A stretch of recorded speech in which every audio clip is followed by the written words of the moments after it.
Bismillahirrahmanirrahim. Assalamualaikum semuanya. April Sulistianingsih di sini. Video kali ini masih melanjutkan kuliah online tentang gizi anak dan remaja. Nah, kuliah online ini masih berlanjut ya karena adanya wabah virus corona. Dan buat teman-teman, semoga stay safe dan stay at home untuk kebaikan kita semua dan tetap menjalankan protokol kebersihan selama kita bekerja di rumah. Anak dan remaja itu adalah kelompok yang rentan. Karena kesalahan dalam memberikan gizi pada anak dan remaja itu bisa berpengaruh terhadap prestasinya di masa depan. Anak dan remaja membutuhkan gizi yang seimbang untuk membantu pertumbuhan dan perkembangannya sehingga anak-anak tersebut kelak nanti ketika dewasa bisa bersaing di dunia kerja karena pertumbuhan dan perkembangannya maksimal gitu ya. Gitu. Oke, saya sebut anak dan remaja itu, saya akan sebut langsung anak remaja. Nah, anak dan remaja ini untuk mendapatkan gizi seimbangnya, mereka wajib banget untuk makan 3 kali sehari, minimal pagi, siang, dan sore. Untuk tidak menghindari sarapan. Anak remaja itu kadang-kadang ada yang tidak suka sarapan karena kalau sarapan biasanya itu akan menyebabkan keinginan untuk BAB di sekolah.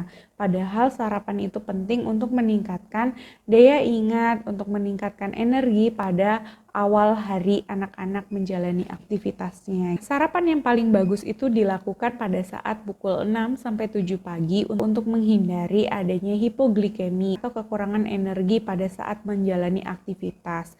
Nah, hipoglikemi ini bisa menyebabkan anak-anak kesulitan berkonsentrasi sehingga pelajarannya terganggu. Selain itu, hipoglikemi juga bisa menyebabkan anak-anak kekurangan energi untuk melakukan aktivitas dan menghambat pertumbuhan, serta kita tidak sempat memberikan makan untuk sel otak anak remaja tersebut.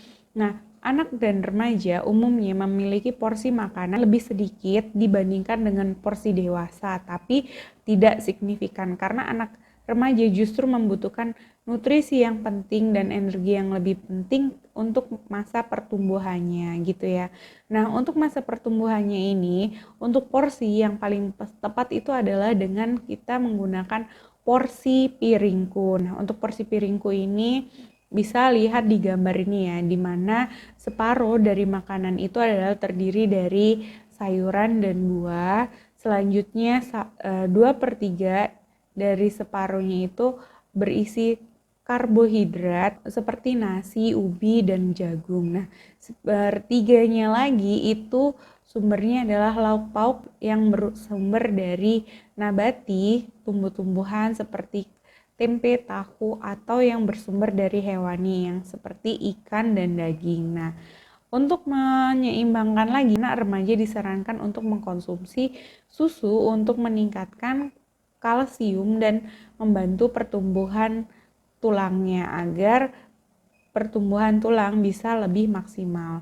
Nah, sekarang ini sudah ada gagasan baru namanya gizi itu dikembangkan untuk 1000 hari pertama kehidupan atau di mana anak mulai dari kehamilan sampai dengan 2 tahun gitu ya. Namun saat ini kita sudah mengembangkan lagi yang namanya gagasan untuk 8.000 hari pertama kehidupan. Jadi udah bukan 1000 hari lagi, bukan cuma sampai 2 tahun, tapi sampai dengan anak remaja tersebut, yaitu sampai dengan 20 tahun. Sampai umur 8.000 hari kehidupan ini, pertumbuhan dan perkembangan anak dan remaja ini merupakan pertumbuhan dan perkembangan yang signifikan. Karena dengan maksimalnya pertumbuhan dan perkembangan pada masa remaja tersebut, anak dapat menjalani kehidupan pendidikannya dengan maksimal sehingga anak mampu untuk berkompetisi di dunia kerja pada saat waktu bekerja nanti gitu ya. Nah, anak-anak yang tidak mampu untuk berkompetisi karena kekurangan energi tersebut itu akan sangat kasihan sekali karena pertumbuhannya sangat terhambat. Contoh simpelnya aja gangguan pertumbuhan pada remaja. Itu adalah kasus stunting di mana anak dan remaja itu mengalami kependekan pada saat masa balita dan tidak disadari serta tidak diobati pada saat masa anak dan remaja tersebut, sehingga anak harus memilih pendidikan, itu secara otomatis akan tersingkir pada profesi-profesi tertentu. Contohnya seperti di profesi kepolisian, di kesehatan, dan beberapa profesi lain yang menetapkan tinggi batasan minimal pada profesi tersebut. Untuk anak-anak yang menderita stunting dan pendek itu sudah pasti tersingkir bahkan sebelum melakukan tes gitu ya. Nah, itu sangat disayangkan banget, padahal dengan mengkonsumsi makanan yang bergizi dan melakukan olahraga yang teratur, anak remaja tersebut bisa meningkatkan kebutuhan gizinya secara maksimal. Di Indonesia ini, anak remaja saat ini jangan sampailah kita disebut dengan generasi micin.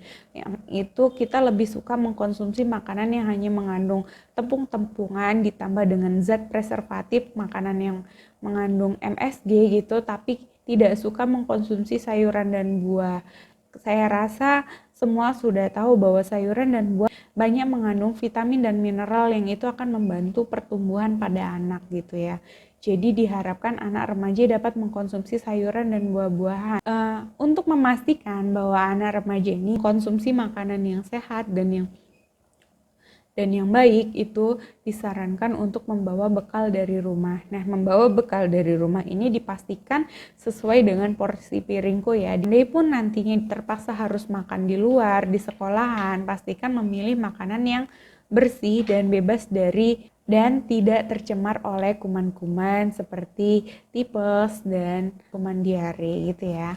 Oke, itu aja untuk pesan gizi seimbang pada anak dan remaja. Selanjutnya kita akan ke peran gizi seimbang pada remaja putri dan calon pengantin di video selanjutnya ya. Jangan lupa like, comment, share, dan subscribe ke channel ini. Assalamualaikum warahmatullahi wabarakatuh.